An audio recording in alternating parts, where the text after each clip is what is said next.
Telkom Business, behind South African businesses' drive to thrive.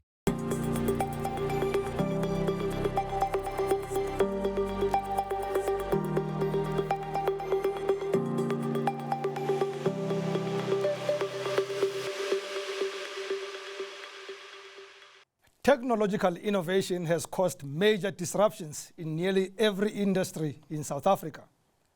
And while digital skills are in short supply and youth unemployment on the rise, concerns over mass job displacement are looming due to artificial intelligence and automation. As much as these socio-economic realities exist in our society, we cannot ignore the vast opportunities that digital transformation offers to SMEs, large corporates, as well as consumers. Welcome to the second special edition of the Entrepreneurial SME Roundtable Discussion. I'm your host, Mabote. Joining me in studio to help us understand the current digital trends, cost-effective platforms beneficial to SMEs, and much more is Dr Mbuso Nzama, Head of Digital Channels at Telkom Business, Mudiwa Gavaza, economist, tech enthusiast, and writer at Business Day, I call him colleague, and Mpho Matsitse, the first man to wear a tie here, executive for Business and Digital Advisory, DPS at BCX. Welcome and thank you for joining us. And gentlemen, thank you very much for joining us. Thanks, Rems. Now, you know, I want to start here. The concept is always thrown around and it's made to look simple and very easy. But I don't think it is, right? How does one define digital transformation, especially to a layman like me? Anyone, take a bite. Look, I think maybe the simplest way of explaining this will be to look at the traditional way of doing things, whereby you will go to your traditional retail shops, for instance, for any purchasing needs that you had. But now, if you look at what happened during the COVID-19 period, for instance, where somehow, you know, people were forced now to move to digital platforms, which is what now we look at when you talk about digital transformation, which is actually that migration from the traditional channels, you know, in terms of how we used to do things, moving to digital space in this digital period that we are in. So Dr. that's Mbuso, in a very, yeah. I like that, right? So you're actually telling me that this term has taken something that is so simple that we see every day and made it so difficult when it's supposed to be what we see every day. I shop online. I see people promoting their businesses online. That's what we're talking about. Exactly. Essentially, I mean, at a very high level. But of course, if we were to double click on that now and look at some of the aspects and the things that are actually involved in that particular umbrella, that's where now it gets deeper and then you get to understand some of the, you know, solutions that are sitting there.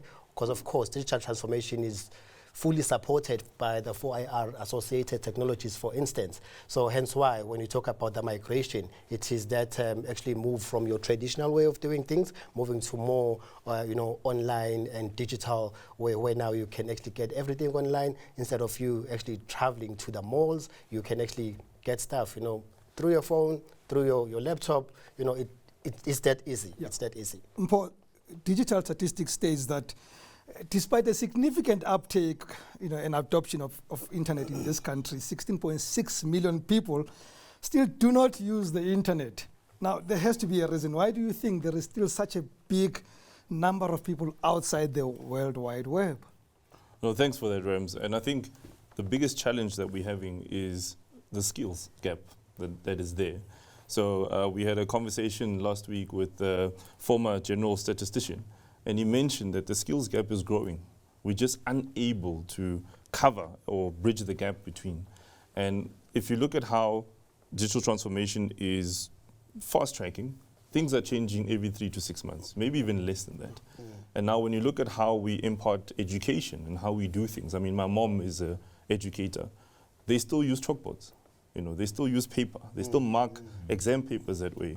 So majority of the country, especially out of the urban areas, are still subjected and still work in the traditional sense of doing things, which then hinders the amount of, or the speed at which they can get access to digital skills. I've had a few friends that when I started university, back in 2007 that had not seen a computer or had not worked on a computer up until they came to university. So I think there is a fundamental challenge around the skills gap that we need to bridge. Mudiwa, but we have these computers on our hands, all of us. All of us are carrying these computers. Yeah. Is it perhaps that we don't know how to communicate how to use these tools to the people? You know what? I think there are many ways of, I guess, looking at this particular problem. And one of the things that I wanted to maybe jump on is what he was saying about the fact that a lot of people only encounter computer, when you get into an institution like a university. And that points to the issue of device access, right? For you to interact with the web, you need the device to interact with the web. The GSMA, which is the global industry body for telecoms, came out with a nice report at the end of last year where they were talking about the fact that we talk about 4G and 5G and all of this stuff. And the likes of, Cell C, Telkom, Vodacom, MTN have done a lot to put these technologies down. But a lot of these technologies are underutilized simply because your rates of device penetration are quite low. I think I'm trying to remember the statistic in my head, but they said smartphone penetration in South Africa sits closer to about 40 to 50% in South Africa versus your Western nation, where that sits closer to 70, 75%, right? Sure. So already before we even go anywhere, right? Skills, you can talk about skills, but how good that's later down the line. How good is a mechanic's skills if there's no mechanic, if there's no car, to work on. So I think putting devices in people's hands is a really good first step. It feels as if everyone has a smartphone, but when you drill down and look at the data, you actually see that a lot of the phones that people are using are actually 2G and feature phones that actually don't have access to. Well, funny you should use the word data. Dr. Mbuso, yes. Even those that have the smartphones that Mudiwa was talking about, sometimes are just hampered by that small thing called data.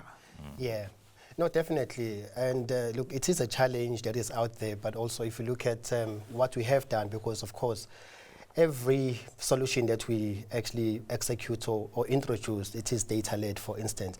Now, the other side of data, not that data that you are talking to. What we have done over the years is to actually look at that to say, how do we allow our customers to access all of these great solutions without being hindered by data, for instance, of which we'll realize that most of our solutions, now I'm talking from a telecom perspective, for instance, we've zero rated, we call it zero rating. We've zero rated most of our platforms. If you go to telkom.coza, as long as you're a Telkom customer, it's free of charge. Also, if you look at some of the platforms that we've actually introduced, like your Yep e-marketplace, for instance, we allow our SMEs, for instance, to actually access those platforms free of charge. We call it zero-rated platforms because we realize that giving them, the device itself, yes, it is great, but then now can they access these solutions? Because it wouldn't make sense for you to just carry the phone or the laptop with you if you cannot access the solutions. Hence why now we have said, let us zero rate, but also if you look at other industries as well, the banking sector, their banking apps, they are zero rated because we've realized that this is a major problem. If you look at our population, I mean, it's no brainer that the purchasing power is very low at this point in time, generally, not just SMEs or anyone else, generally. So it is a problem that we needed to come in and make sure that since we are specializing in data airtime, how do we come about and also assist the community as well? Hence why we've actually decided to zero rate most of our solutions, so allow for everyone to actually consume them. Mudiwa, does or would this help, the zero rating? And before you even answer, so I spent a bit of time in the townships. I was born in Soweto, so I spent a bit of time there. And from time to time, I walk into a space where there are lots of people. It took me a while to realize that where they are gathered, there's free data. Yeah. Yes. And I accosted somebody and say, what does it help you with? Say, to send a CV. So does this help? I think when you do give people the tools, it does help. But then to the point that he was making just now, people need to know what they can do, with those platforms. So, for example, I know that across the mobile operators in South Africa, you can correct me if I'm wrong, but I think there are about 50 to 80 government services, especially on a public level, public utility roughly. services roughly, that are actually zero rated, from university, education, all of these different things that people can access. But before you even go anywhere, if you approach the ordinary South African and say to them, tell me a site that is zero rated right now, I think you might be, and this is no fault of the operators, because especially if you see during COVID-19, there was a huge push to let people know all of the different services that had been zero rated. So there has been that push.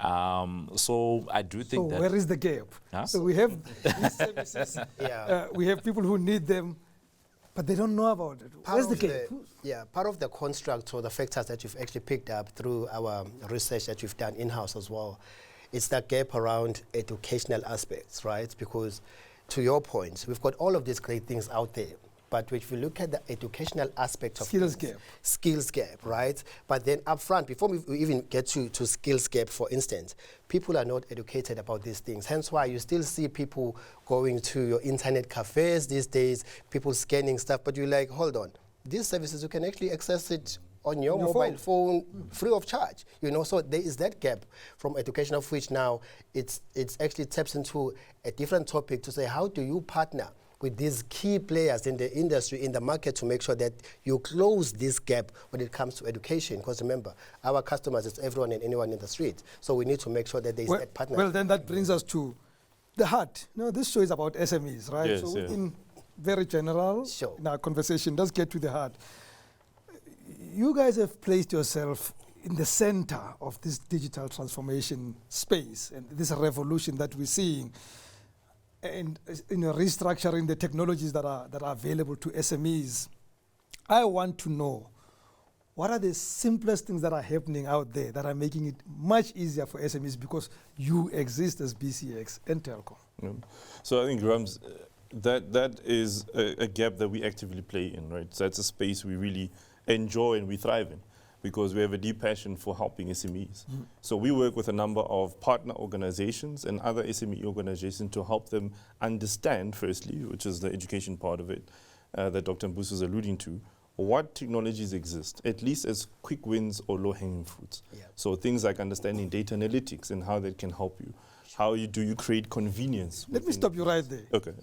You see, even that term, data analytics. Somebody's watching and think, what the? Okay. Yeah. So I think what it is that, you know, I'll take an example of the car wash service that I use, right? They have taken something that is so simple, going to the car wash, which used to be easy enough to do unless you're doing it on a Sunday, and then there's a whole line and takes away most of your time.